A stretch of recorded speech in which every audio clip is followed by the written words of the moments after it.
Bai Hua Fofa adalah dharma yang mendalam dan diuraikan oleh Master Ru. Menggunakan bahasa sehari-hari, menggunakan filosofi kehidupan, dan menggunakan contoh sederhana di kehidupan sehari-hari untuk menjelaskannya.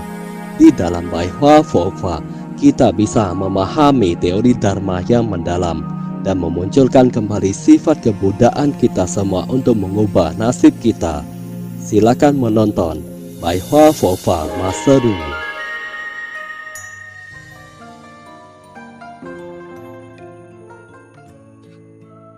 白话佛法光波降座episode 74 senantiasa bertobat membina jalan mulia berunsur 8. Proses dari manusia biasa menjadi Buddha sangatlah sulit.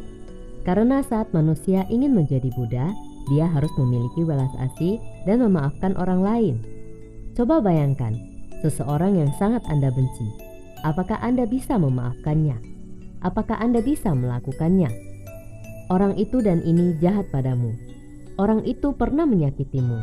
Apakah Anda bisa mengampuninya? Itu sangatlah sulit. Bersabar terhadap sesuatu yang sulit diterima adalah Buddha. Anda harus bersabar terhadap hal yang sulit Anda terima. Jika seseorang tidak bersabar, apakah dia bisa menjadi pimpinan? Jika seseorang tidak bersabar, maka dia tidak akan bisa melindungi keluarganya. Coba bayangkan, jika sepasang suami istri tidak mengandalkan kesabaran untuk menjalani kehidupan, apakah Anda bisa melanjutkan pernikahanmu selama puluhan tahun? Kebiasaan, latar belakang, kebijaksanaan, pikiran kalian berdua jauh berbeda. Dia berpikir dengan caranya dan Anda berpikir dengan caramu. Bagaimana mungkin pernikahan kalian bisa bertahan sampai puluhan tahun? Sangatlah sulit. Belajar Dharma harus mengandalkan welas asih. Anda merasa kasihan pada pria tersebut. Demi keluarga ini, dia jarang mengganti bajunya. Dia bekerja keras seharian. Dia langsung tertidur setelah pulang ke rumah. Seorang istri perlu bekerja dari pagi hingga malam. Dia perlu bekerja dan menjaga anak. Dia juga harus melahirkan anak dan menjaganya. Sangat kasihan sekali. Jika Anda membantu dan berwelas asih terhadap sesama, maka Anda tidak akan memiliki kebencian. Apakah kalian tahu bahwa kebencian akan menyakiti hati kalian? Karena saat Anda membenci seseorang, orang lain tidak merasakannya. Tapi Anda sendiri yang paling merasakannya. Karena saat Anda membenci orang lain, bukankah Anda malah sedih? Saat Anda membenci seseorang, orang tersebut tidak mengetahui kebencianmu. Hanya Anda saja yang tahu. Bukankah itu menderita? Janganlah membenci. Untuk apa membenci? Untuk apa terus membenci? Jangan melakukan hal yang menyakiti diri kita sendiri. Hal terpenting adalah menambahkan sifat kebudayaan ke dalam hati kita agar ia menjadi kokoh dan tidak menerima kotoran luar. Terserah apa yang ingin kalian katakan. Terserah cara orang lain menghasilkan uang. Saya tidak akan tergerak. Saya akan menghasilkan uang yang pantas saya dapatkan. Saya tidak akan menghasilkan uang yang tidak pantas saya dapatkan. Banyak orang yang menghasilkan uang tidak halal dan akhirnya mendapatkan masalah. Anda tidak jatuh terkena masalah karena Anda tidak serakah. Bagaimana keserakahan itu datang? Datang dari Anda yang terus menginginkan sesuatu. Begitulah kehidupan manusia. Jika hati Anda tidak ternodai, maka meskipun Anda bertemu dengan jodoh buruk dan bibit buruk, Anda akan bisa menghindarinya. Sebaliknya, jika hati Anda ternodai, maka jodoh buruk dan bibit buruk akan bertumbuh cepat di hatimu. Jika Anda membenci seseorang dan tidak mengampuninya, Anda akan langsung membenci setiap kali teringat dia. Itu hanya akan membuat Anda bertambah sedih dan menderita. Anda telah menanam bibit kebencian yang besar. Setelahnya, Anda akan menjadi orang yang membenci semua orang. Tidak apa-apa jika Anda hanya membenci satu orang. Jika dari lahir sampai 40 tahun, Anda telah membenci 10 orang, kebencian terhadap 10 orang tersebut ada di hatimu. Apakah Anda masih bisa tersenyum? Coba bayangkan, Betapa banyaknya orang yang membenci orang lain. Apakah kalian membenci orang yang tidak dikenali oleh kalian? Jujurlah. Saat Anda menaiki transportasi umum, lalu ada kursi yang diberikan orang lain padamu. Sangat panas. Saat Anda mendudukinya, aduh, bukankah energimu merasa kurang nyaman? Anda tidak rela mendudukinya.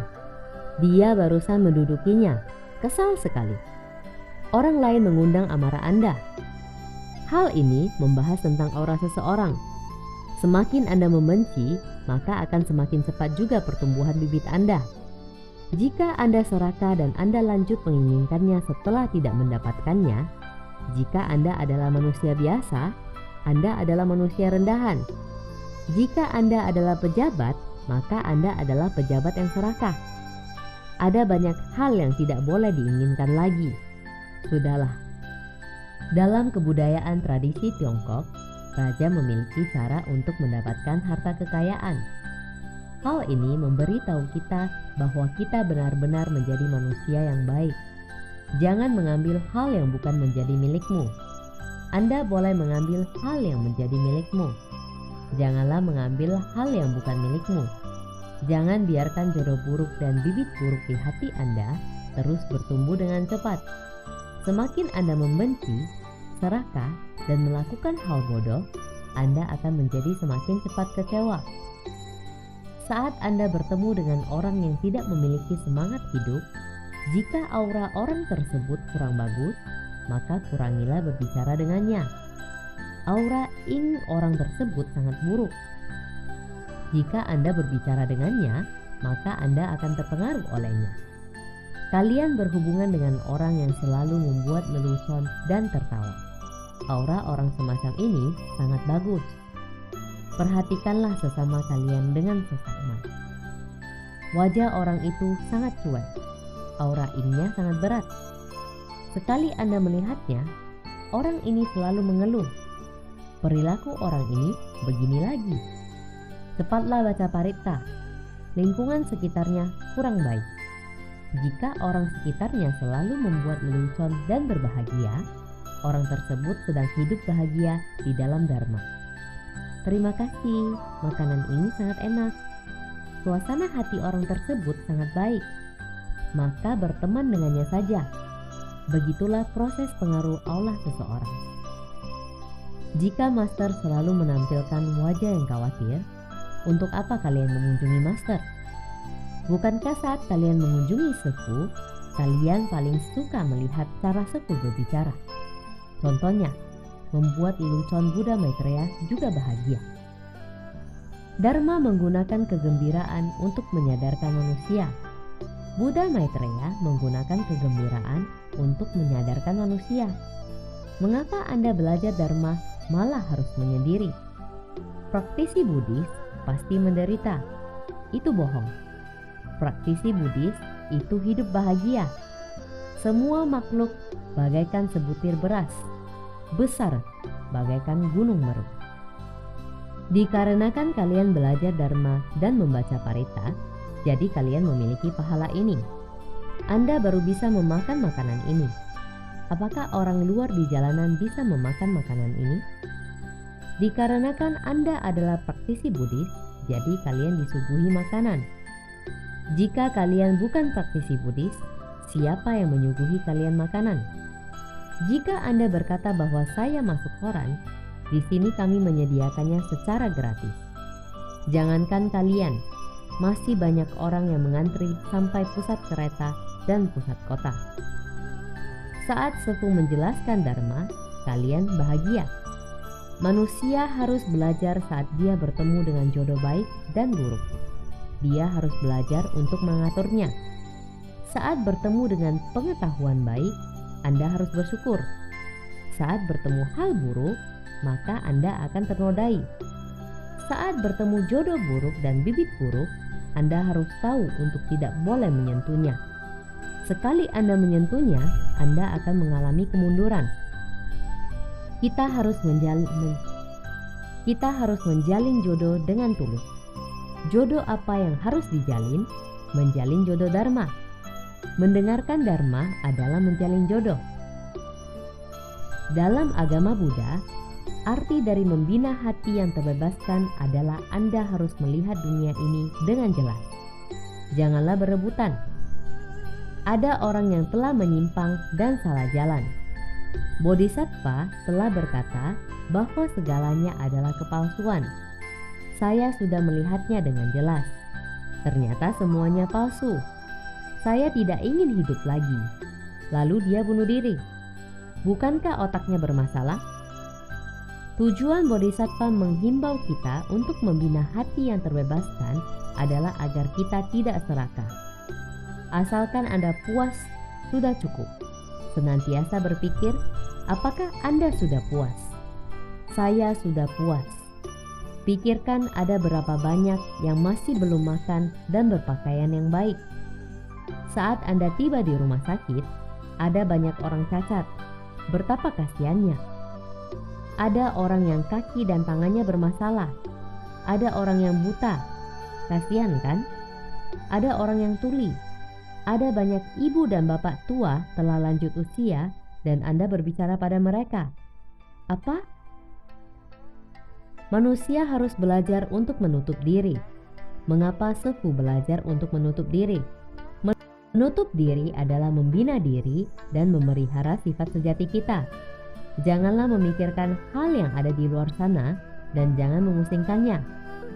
Ada orang yang suka keributan.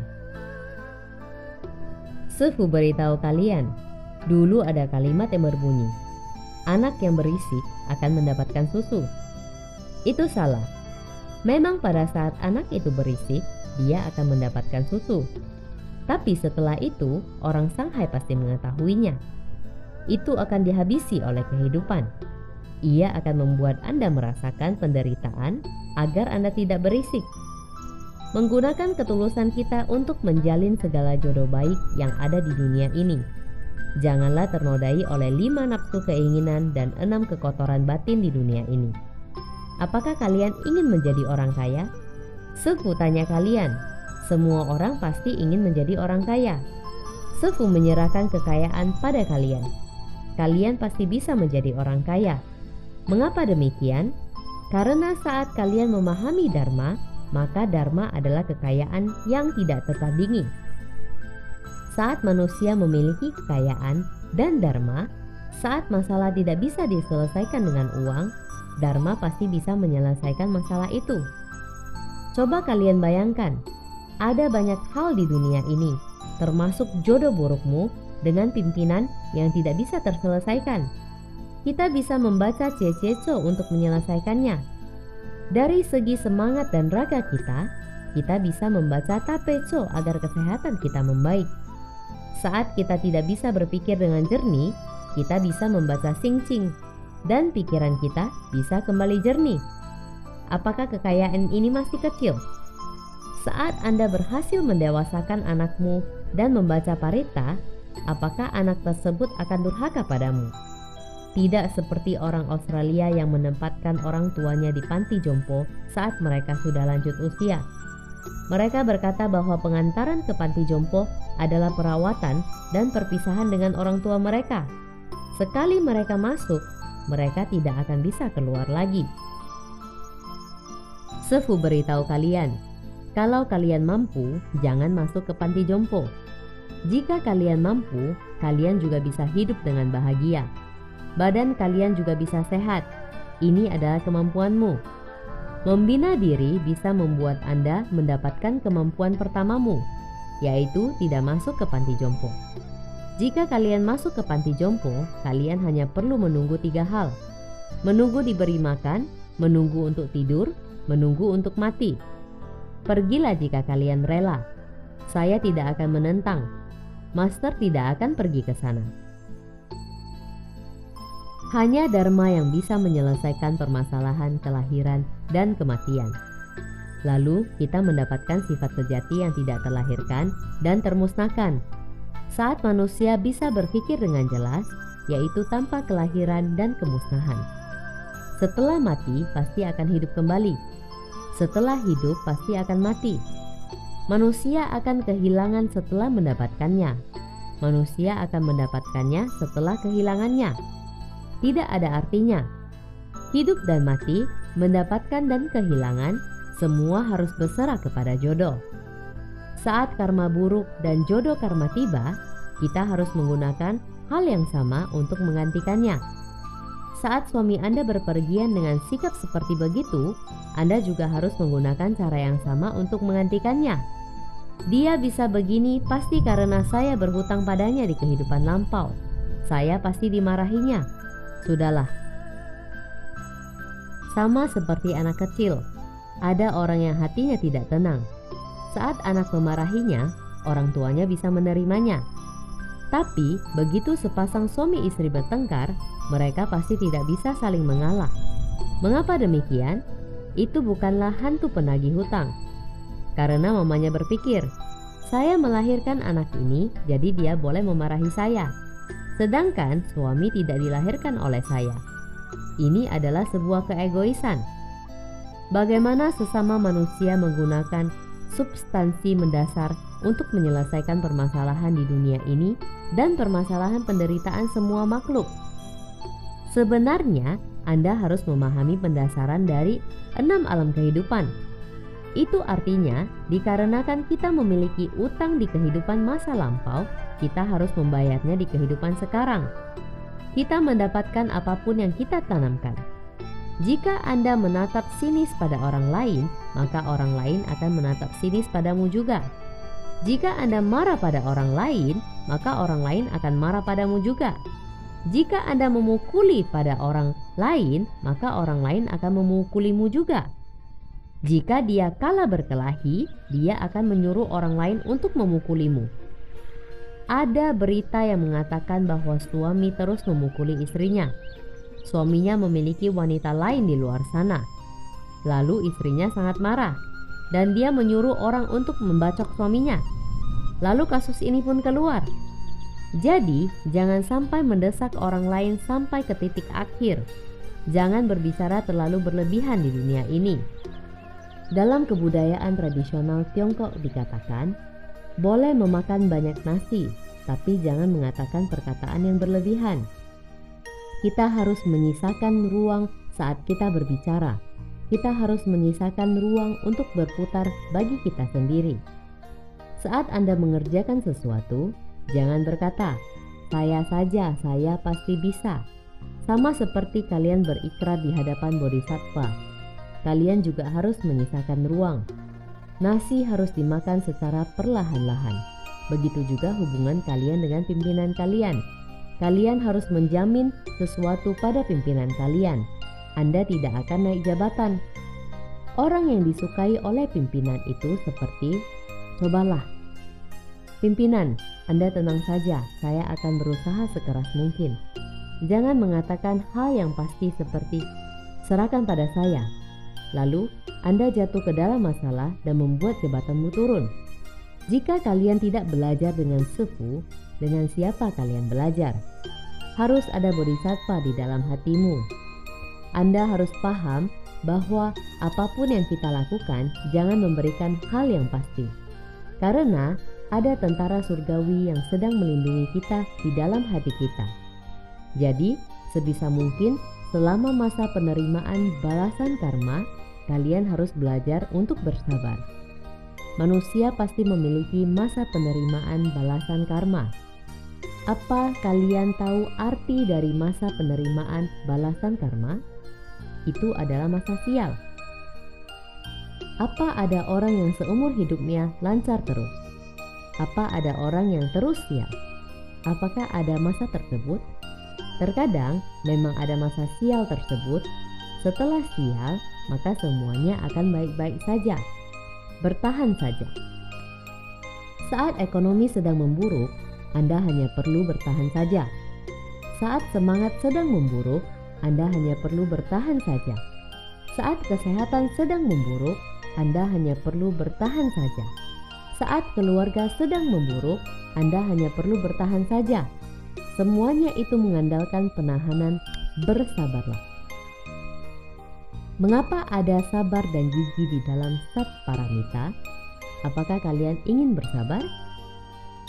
Jadi, selama masa penerimaan balasan karma, Anda tidak boleh mengatakan, saya tidak bisa menerimanya, saya tidak sanggup.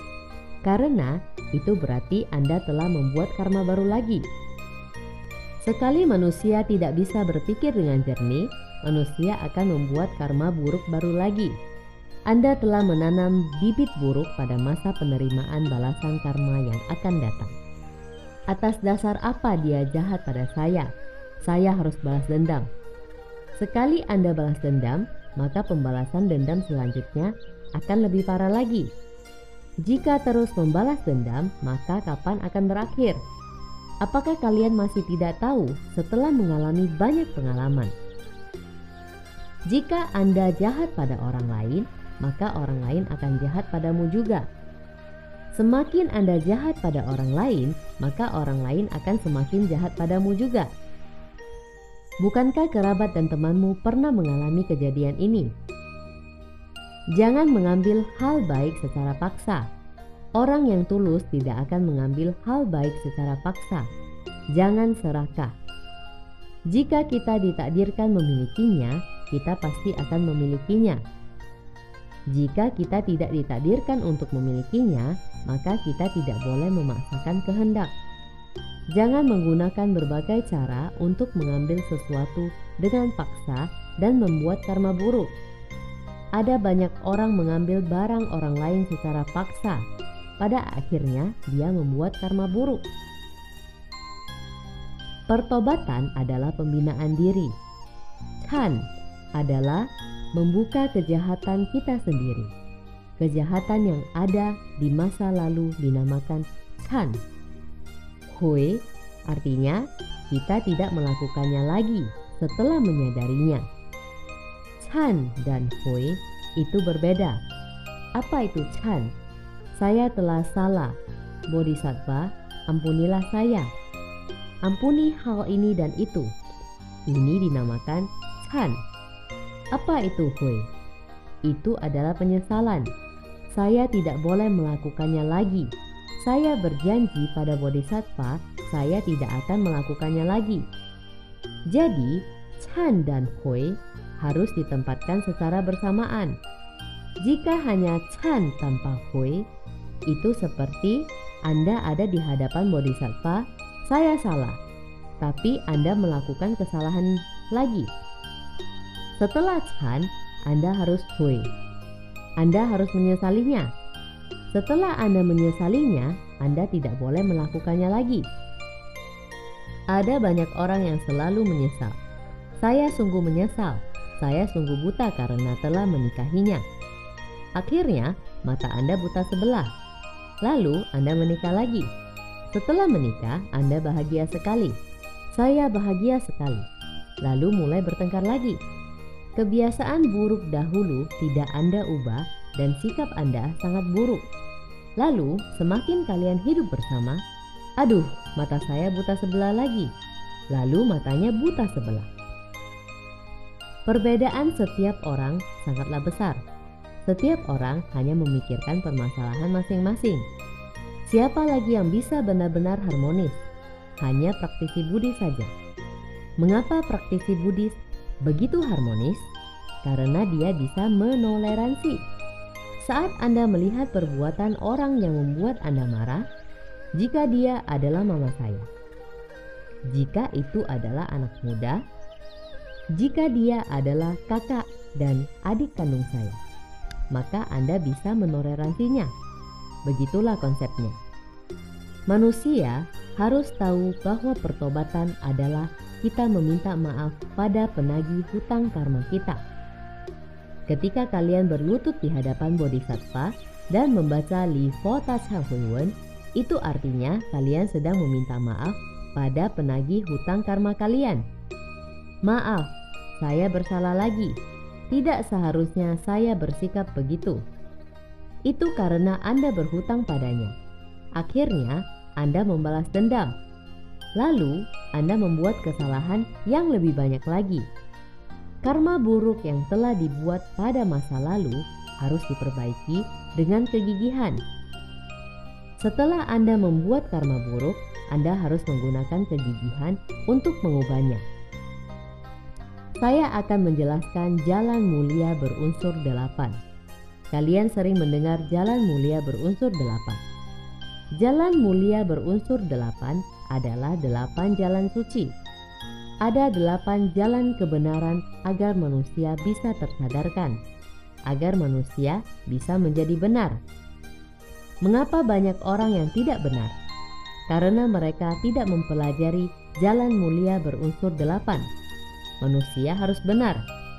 Sebenarnya, jalan mulia berunsur 8 adalah 8 cara untuk mencapai tingkat pembinaan tertinggi dalam agama Buddha. Yang pertama, pandangan benar. Pandangan benar adalah Anda harus memiliki pandangan yang benar saat melihat segala hal di dunia ini. Jika Anda ingin menilai orang tersebut dan Anda memiliki pemahaman benar, maka Anda telah benar. Anda ingin menilai apakah dia bisa berbisnis dan berteman dengan Anda. Apakah hal ini boleh saya lakukan atau tidak? Inilah pandangan benar. Dulu, Sefu pernah menjelaskan untuk memegang erat 4 kebenaran mulia dalam agama Buddha. Dengan demikian, Anda akan memiliki pandangan benar. 4 kebenaran mulia adalah penderitaan, sebab penderitaan, akhir dari penderitaan, jalan berunsur 8 menuju akhir penderitaan. Kita harus tahu bahwa manusia datang ke dunia ini untuk menderita. Kenikmatan hanya sedikit, tapi penderitaanlah yang paling banyak. Apa itu sebab dari penderitaan? Itu adalah nafsu keinginan yang menyebabkan berbagai kesulitan. Itu dinamakan dengan kebenaran tentang sebab dari penderitaan. Apa itu akhir dari penderitaan? Kita harus mengakhiri segala hal yang buruk selama pembinaan diri. Kita harus tahu bahwa segala hal yang ada di dunia ini bersifat tidak kekal. Pada akhirnya akan musnah. Bunga ini memang sangat indah. Apa yang terjadi setelah 1 minggu? Bunga akan layu, kan? Kakek dan nenek kita sudah tua. Apakah Anda masih mengingat leluhurmu? Semua telah musnah. Apa itu kebenaran tentang jalan berunsur 8 menuju akhir penderitaan? Anda baru bisa menemukan jalan kebenaran atau jalan kebudaan. Yang kedua, pemikiran benar. Apa itu pemikiran benar? Yaitu kita menentukan dengan menggunakan kebenaran. Itu artinya kita bisa membedakan mana yang baik dan buruk. Pemikiran benar juga disebut sebagai tekad benar. Yang ketiga, perkataan benar. Saya tanya pada kalian, apa itu perkataan benar? Kita harus mengucapkan perkataan yang benar. Perkataan yang salah disebut omong kosong. Perkataan yang tidak pantas juga disebut omong kosong. Ada orang yang berusaha mencari topik untuk dibicarakan. Kasian kan? Cuaca sangat bagus. Itu sudah dibicarakan. Cuaca ini lalu hujan. Kita tidak mengatakan hal yang memprovokasi orang lain. Perkataan kita harus jujur dan bisa diandalkan. Jika kalian berbohong dan wajah kalian memerah, itu artinya perilaku kalian benar. Jika wajah kalian tidak memerah dan jantung kalian tidak berdetak, itu artinya Anda sudah menjadi pembohong handal. Ada banyak yang berkata bahwa orang yang berbohong tidak perlu naskah. Saat praktisi Buddhis berbohong, wajahnya langsung memerah. Orang lain menyukaimu karena mereka tahu Anda adalah orang yang sopan. Saya tidak begitu. Anda mengira orang lain itu bodoh. Anda mengira orang lain memiliki kecerdasan intelektual yang sama denganmu. Apakah Anda mengira orang lain tidak tahu Anda berbohong? Betapa baiknya jika Anda bisa jujur. Jangan berbohong. Berkata jahat dan berlidah dua. Ini adalah hal yang tidak boleh dilakukan di perkataan benar. Kita harus berkata hal yang benar. Yang keempat, perbuatan benar. Apa itu perbuatan benar? Itu adalah tindakan yang benar. Apakah Anda boleh membunuh, mencuri, berasusila, berbohong, membenci. Kita harus mengendalikan diri kita sendiri. Selanjutnya, penghidupan benar. Apa itu penghidupan benar? Itu artinya menjalankan hidup yang benar. Jangan pergi ke klub malam dan melakukan hal yang buruk. Jangan melakukan hal tersebut. Yang keenam, daya upaya benar. Daya upaya benar artinya Anda berusaha untuk menjalankan kebaikan dan berhenti melakukan kejahatan. Kegigihan adalah berusaha untuk membantu dan melindungi semua makhluk, tidak melakukan hal yang buruk. Itulah alasan mengapa ada orang yang berkata pengikut Singling Famen itu berbeda. Sefu meminta kalian untuk mencintai negara dan warganya. Kita harus menaati hukum negara dan disiplin. Kita tidak boleh melakukan hal buruk. Ini adalah kegigihan. Jangan ribut. Terkadang bukan karena kebiasaan buruk saya kambuh lagi, saya akan ini dan itu. Anda harus gigih. Itu artinya Anda harus menderita dan bertahan.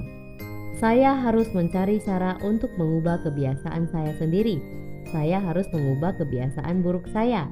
Saya harus bangun pagi dan tidak menjalankan kehidupan buruk. Semuanya itu dibuang. Maka Anda termasuk kategori daya upaya benar. Yang ketujuh, perhatian benar. Dalam agama Buddha, perhatian benar adalah kesadaran. Apakah kalian tahu apa itu kesadaran? Itu artinya Anda bisa merasakannya. Itu artinya saat ada pikiran yang muncul, Anda harus berkata, apakah pikiran ini benar? Jika Anda seorang pria dan saat Anda melihat wanita cantik, Anda langsung berpikir, lumayan cantik juga. Itu adalah pemikiran salah. Saat wanita melihat pria tampan, lumayan juga. Saya ingin menikah dengannya. Anda harus mengetahuinya. Barang ini sangat bagus. Saya ingin mengambilnya. Barang ini sangat bagus. Saya menginginkannya. Ini berarti sudah tidak ada perhatian benar. Anda harus tahu mana yang boleh diperbuat dan tidak boleh diperbuat. Itulah perhatian benar. Perhatian benar adalah kita memeriksa setiap pikiran kita. Apakah itu benar atau salah? Anda sangat membenci orang itu, lalu dia terjatuh. Rasakan. Itu artinya Anda tidak memiliki perhatian benar. Perhatian benar itu seperti, dia sangat kasihan, saya harus membantunya. Itu dinamakan perhatian benar. Samadhi benar. Di dalam dunia Dharma, itu adalah meditasi benar. Meditasi adalah menggunakan kebijaksanaan untuk menjalani hidup, memiliki kehidupan sendiri. Tokoh besar, pimpinan, dan bos pasti bisa menenangkan dirinya. Tidak peduli apapun yang terjadi, mereka pasti bisa tenang. Ini permasalahannya ya. Kita akan mempertimbangkannya. Samadhi benar adalah pandangan benar. Mengapa demikian? Jika Anda memiliki pemahaman benar, maka Anda memiliki keyakinan benar yang tidak tergoyahkan. Jika Anda sudah benar, Anda baru bisa tenang. Jika Anda telah sesat, Anda tidak akan bisa tenang. Pembinaan diri yang gigih baru bisa memiliki kebijaksanaan meditasi. Manusia baru bisa terbebaskan dari penderitaan dan permasalahan. Kita harus memahami hal ini. Semua itu agar bisa mendapatkan kesadaran dan kebijaksanaan. Jika Anda sering memunculkan pikiran sesat, di manakah Anda akan mendapatkan kebijaksanaan? Sedangkan Anda terus berpikir licik. Sekarang Master mengajari kalian jalan mulia berunsur 8. Jika Anda senantiasa berjalan di dalam jalan kebenaran ini, maka Anda dipenuhi oleh kebijaksanaan. Terima kasih telah menyaksikan pencerahan Pai Hua Fofa Master Lu Chin Hong. Bergembira dalam Dharma bersama dan menyelamatkan makhluk yang berjodoh.